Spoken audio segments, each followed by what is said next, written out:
Yo, what's going on, people? Welcome to Chad's YouTube channel. I'm your host, Chad.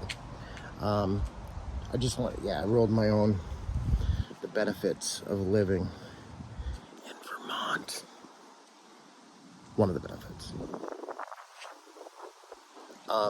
But to be honest with you, I'm doing this video right now because I'm a little upset and I don't really know how to address it. My father, who has been a businessman his whole life, had started a mobile station many years ago, back in 1977. It's called Chuck's Mobile, and it resides at 298 East Allen Street in Winooski, Vermont. And so what happened was my dad got pushed out by the big dogs and couldn't afford to keep the station going. So he had no choice but to sell. So he sold it to a chain of gas stations up here, RL Valley, which is Maple Fields in Vermont. So here's the deal. Everybody knows me because they know my dad and they know that my family used to own the store. They've now since tore the store down. They've rebuilt it. It's a brand new store. But I like to drink my twisted teas. I'm not really like a brew guy. Like, I don't drink like Bud Light or Coors or Michelob Light, none of that. I can't stand the taste of hops, you know.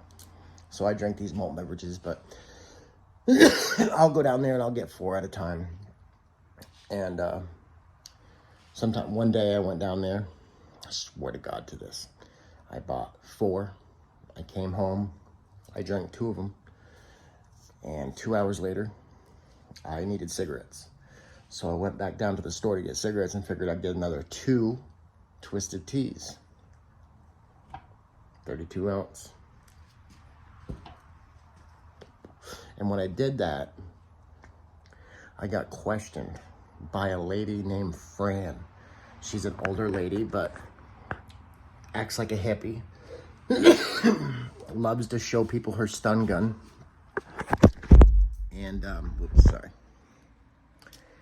And the fact of the matter is when I went up to the register to get the 2 twisted teas, she says, well, now how long was it since you were in here last?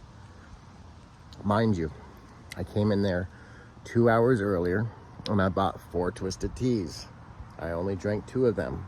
I went down because I needed cigarettes. She's keeping track, she says. I'm like, you're keeping track? That doesn't make any sense. I mean, normally, because my dad did own a gas station, it was in my family blood for many, many years. It is the cashier's discretion on whether or not they feel comfortable selling alcohol to a person. But normally, that would fall under the guidelines of if they're reeking of alcohol, if they can't stand up straight, if they're slurring their words, they're being inappropriate, that kind of thing. You can't really say, well, shit, you were in here 2 hours ago and you bought 4 twisted teas, so you're assuming that I drank all 4 of them. How do you know that my brother didn't come by and drink 2 of them? Or how do you know that, I mean, there's college kids right up the road that have parties that go in there and buy suitcases of beer.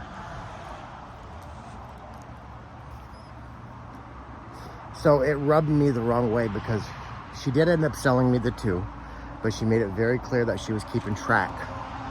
And that just made me feel bad. Like, I don't think that's the way it should be. I don't think people should be headhunting people. If somebody looks bad or they're, intoxicated, then definitely don't sell it to them. And by the way, I would never go into my dad's old establishment belligerent and acting stupid, obviously.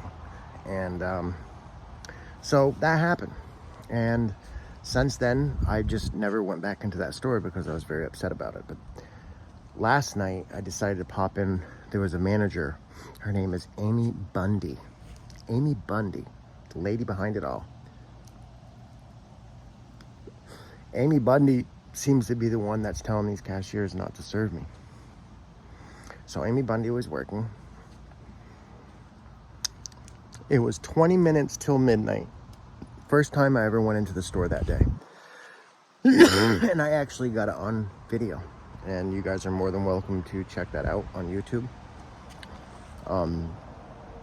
But I go into the store and she reminded me, she told me 20 minutes, first of all, it's supposed to be midnight.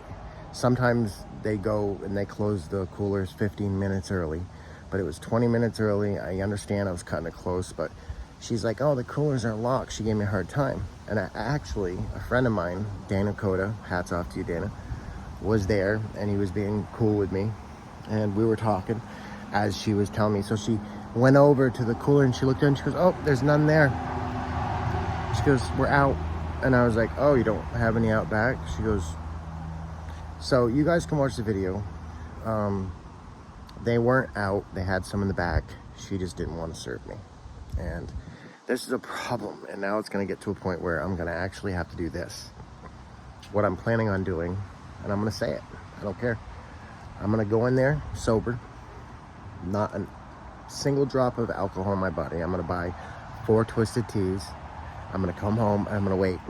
A few hours later, I'm going to go back down there and just see without drinking a drop. And if they refuse me and it comes down to it and I prove that that they're headhunting me and it's not like they're doing it because they think I'm intoxicated, I'm going to sue the company. Mark my fucking words. I'm going to sue the company because that's discrimination. All right. If I was in there drunk, you know, even if I had 1 or 2 beers, I can't argue with them because at the end of the day, you had 1 or 2 beers, you really, you know, but I mean, how many people go into a store that's had 1 or 2 beers and bought more? It's when people are sloshed. So I don't understand why I'm personally being headhunted like that. And these guys acted like friends of mine, dude, in the beginning. They're like, oh, tell dad we said hi and all this shit because my dad used to own the store. I talked too much. That shit went out. But I am going to follow up on this. I think it's very important because discrimination is a big thing. It doesn't matter if you're white, black, Asian, whatever. Discrimination is a real thing, and a person shouldn't be discriminated. So that's it. Stay tuned.